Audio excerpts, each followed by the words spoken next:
এই হরমুজ প্রণালী, সেই হরমুজ প্রণালীটা কেন এত বিপজ্জনক হয়ে পড়ছে, এটা 2025-এও আমি দেখিয়েছি, 2026-এও বলছি। গোটা পৃথিবীর এখন চোখ থাকা উচিত হরমুজ প্রণালীতে।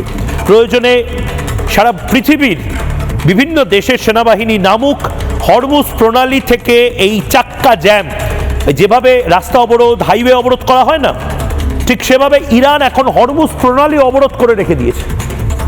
কি এই হরমুজ প্রণালীটা একবার দেখি। হরমুজ প্রণালীটা হলো ইরান এবং অন্যান্য দেশের মাঝে এই ছোট্ট জায়গাটা, পারস্য উপসাগরের ওপরেই ছোট্ট জায়গাটা হচ্ছে হরমুজ প্রণালী।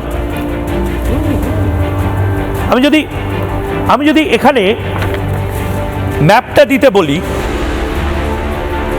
এবং আবার শুরু থেকে যদি আমি এই হরমুজ প্রণালী কি সেটা দেখাই, তাহলে দেখবেন, ভালো করে দেখুন এইটা হচ্ছে পারস্য উপসাগর, এটা ইরান, এটা ভারত, এই জায়গাটা ওমান এবং আরব আমিরশাহী মানে দুবাই, আবুধাবি, এই বিভিন্ন দেশ থেকে, ইরাক, সৌদি আরব থেকে যে তেলগুলো আসে, এই জাহাজগুলো এইটুকু জায়গা 30 কিলোমিটার মতন, এটা হচ্ছে হরমুজ প্রণালী, হরমুজ স্ট্রেট বলা হয়।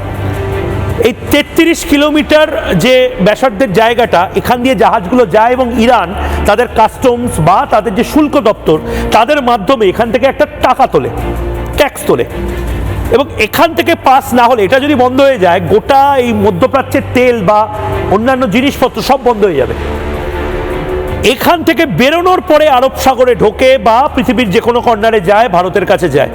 ইরান যেটা করছে, এই ফুল ফ্রেম এবার দেখুন, এই জায়গাটা বন্ধ করে দিচ্ছে। এই জায়গাটা বন্ধ করে দেওয়ার মানে হলো তেল থেকে শুরু করে আনাজ পাতি সমস্ত কিছু, সেইটা এখান থেকে বন্ধ হয়ে যাওয়া, প্রাকৃতিক গ্যাস, এলএমজি সমস্ত কিছু মিডল ইস্ট বা মধ্যপ্রাচ্য থেকে বন্ধ হয়ে যাওয়া, এটা একটা ভয়ঙ্কর দিক।